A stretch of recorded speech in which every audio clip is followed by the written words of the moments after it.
इतिहासाचे प्रयोजन हा प्रश्न 2017मध्ये आलेला आहे. इतिहासाचे स्वरूप.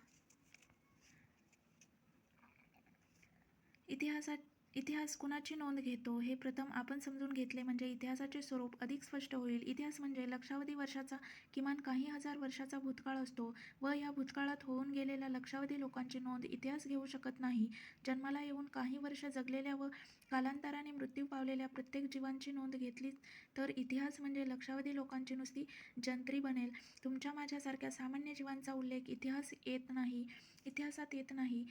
कुणाची नोंद इतिहासात होते? अशा व्यक्तींची नोंद होत असते की ज्यांच्या कार्याचा समाजजीवनावर राष्ट्रावर दूरगामी परिणाम झालेला असतो. मुळात आपण अभ्यासत असतो समाजजीवनाची वाटचाल. गतकालीन पाऊलखुणांचा शोध घेत इतिहास साकारतो. इतिहासाचे साधने. इतिहासाचे साधने दोन प्रकारचे आहेत. एक पुरातत्वीय साधने आणि दोन पुराभिलेखीय साधने. तर पुरातत्वीय साधने म्हणजे काय? पुरातत्वीय साधनामध्ये दैनंदिन जीवनातील असंख्य वस्तूंचा समावेश होतो. या वस्तू उत्खननातून सापडतात किंवा गेल्या 300-400 वर्षातल्या या वस्तू लोकांच्या संग्रही असतात. त्यांच्याकडून वस्तू संग्रहालयात येतात व अभ्यासल्या जातात.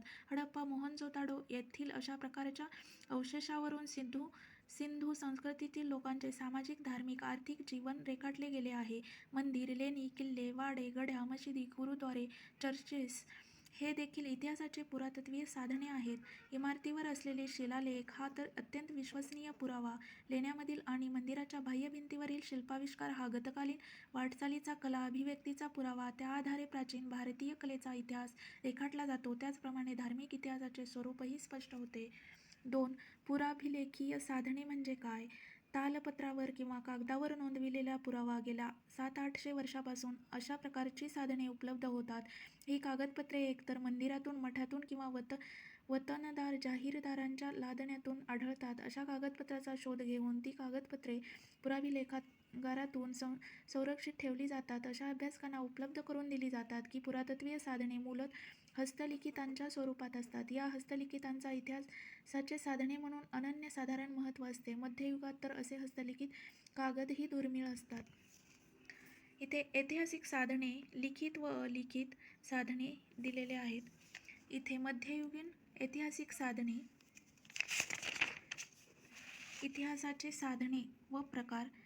इतिहासाच्या साधनाचे प्रकार 2 प्रकार आहेत. एक प्रथम दर्जाचे साधने आणि 2 दुय्यम दर्जाचे साधने. तर प्रथम दर्जाचे साधने म्हणजे काय? प्रत्यक्ष घटना घडत असताना जे पुरावे घटनास्थळी उपस्थित असतात म्हणजे गतकाळातल्या प्रसंगाचे प्रत्यक्ष साक्षीदार असतात. घटनेच्या काळातले ज्यांचे अस्तित्व निर्विवादपणे सिद्ध असते अशी साधने प्रथम दर्जाची साधने मानली जातात. तर दुय्यम दर्जाची साधने म्हणजे काय? घटना घडून गेल्यानंतर काही महिन्यांनी, वर्षांनी किंवा शतकांनी त्या घटनेबद्दल कुणीतरी लिहून ठेवलेले असते. कुणाकडून तरी ऐकून कुणीतरी दुसऱ्याला, दुसरा तिसऱ्याला सांगत असतो व ही माहिती अशी झिरपत जाते. ही माहिती प्रत्यक्षदर्शीची नसते. अशी नोंद हे दुय्यम साधनामध्ये केली जाते. इतिहासाच्या साधनाचे बदलते स्वरूप. हाही प्रश्न 2017मध्ये आलेला आहे. तर इतिहासाच्या साधनाचे स्वरूप कसे बदलत गेले ते इथे दिलेले आहे.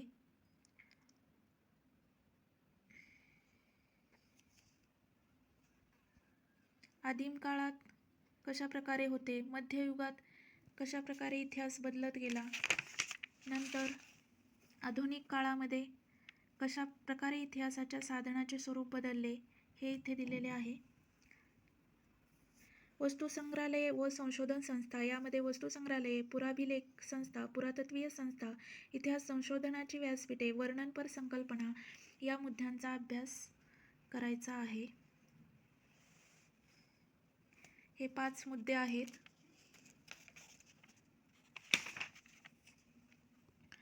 इतिहासातील प्रमुख संकल्पना व संज्ञा.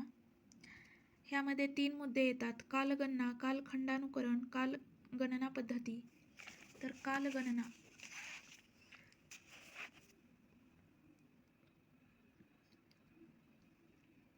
गतकालीन घटनांना कालबद्ध चौकटीत नेमके बसवणे म्हणजे कालगणना होय.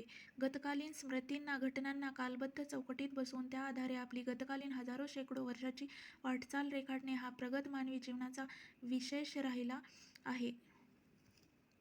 अगदी प्रारंभी प्राथमिक अशा रानटी अवस्थेत कालगणनेचा विचारही नव्हताच, तरीही माणसाचे बालपण, प्रौढत्व, म्हातारपण, मरण या अवस्था होत्याच, काळ होताच.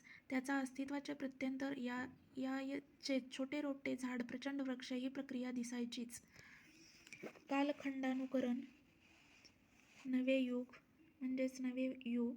लक्षावधी वर्षांच्या वाटचालीत असे काही प्रसंग आले, घटना घडल्या, वैचारिक स्फुल्लिंगे फुलली किंवा नवी संकल्पना मानवी मनात आली की ज्यामुळे माणसाच्या जीवनात आमूलाग्र बदल घडला. जीवनाचे स्वरूपच बदलले. दुसऱ्या शब्दात सांगायचे झाले, नवे युग अवतरले, नवा कालखंड सुरू झाला. हा नवा कालखंड किंवा युग पुढे अनेक शतके टिकले. पुन्हा अशी काहीतरी विलक्षण, चिरंतन टिकणारी घटना घडेपर्यंत नव्या प्रसंगाने, विलक्षण अशा एखाद्या शोधाने गतयुगाला मागे टाकले आणि मानवी समाजाचे नवे युगाचे स्वागत केले. अशा प्रकारे कालखंडानुकरण घडत गेले. कालगणना पद्धती. दिवस, आठवडा, महिना, वर्ष आणि शतक नव्हे, आता तर सहस्रक या शब्दापासून आपण कालगणना करत असतो. आठवड्याच्या 7 दिवसांना आणि वर्षाच्या 12 महिन्यांना नावे दिलेले आहेत. इंग्रजी भाषेतली नावे ही ख्रिस्ती कालगणनेवर आधारलेली आहेत. येशू ख्रिस्ताचा जन्म ही या भौतिक जगातली ख्रिस्ती धर्मीयांच्या दृष्टीने सर्वात महत्त्वपूर्ण घटना. या घटनेच्या स्मृती ख्रिस्ती जगताने जोपासल्या ती घटना आधारभूत मानून त्या घटनेच्या अगोदर म्हणजे ख्रिस्तपूर्व किंवा इसवी सन पूर्व आणि त्या घटनेनंतर म्हणजे ख्रिस्त सन किंवा इसवी सन या शब्दात भूतकाळ रेखाटला जाऊ लागला. नंतर परिवर्तन प्रक्रिया. ह्यामध्ये परिवर्तन प्रक्रिया कशी होत गेली हे पहा. तर शतकाचा उल्लेख करताना हे लक्षात ठेवायचे की 1801 साली 19वे शतक सुरू झाले व 1900 मध्ये ते संपले. तसेच 1901 ते 2000 हे 20वे शतक होय. 2001 हे वर्ष 21व्या शतकात पदार्पण करणारे वर्ष होय. सहस्रकाच्या संदर्भात विचार करताना इसवी सन 1 ते 1000 हे पहिले सहस्रक मानले जाते. इसवी सन 1001 ते 2000 हे दुसरे सहस्रक मानले जाते व इसवी सन 2001 ते 3000 पर्यंतचे तिसरे सहस्रक होय. त्याचप्रमाणे 1 ते 10 हे शतकाचे पहिले दशक, तर 10 ते 20 हे दुसरे शतक मानले जाते. 21 ते 30 तिसरे, याप्रमाणे शतकाचा उल्लेख करण्याची पद्धत आहे. 19व्या शतकाच्या उत्तरार्ध भारतात प्रबोधन घडून आले. या म्हणण्याचा अर्थ या संकल्पनाच्या संदर्भात लक्षात येईल. आर्य समाज, प्रार्थना समाज, ब्रह्मो समाज, सत्यशोधक चळवळ या सर्व प्रक्रियेतून घडलेली परिवर्तन 19व्या शतकाच्या उत्तरार्ध या संकल्पनेत सामावलेली असते. अर्थनिर्णय. इतिहास म्हणजे हे असे घडले असे सांगणारे शास्त्र जरी असले तरी नुसते वर्णनात्मक असे या विषयाचे स्वरूप नाही. गतकालीन वाटचाल कशी घडली हे समजून घेताना अनेकदा अनेक गोष्टींची पैलूंचे विश्लेषण करावे लागते.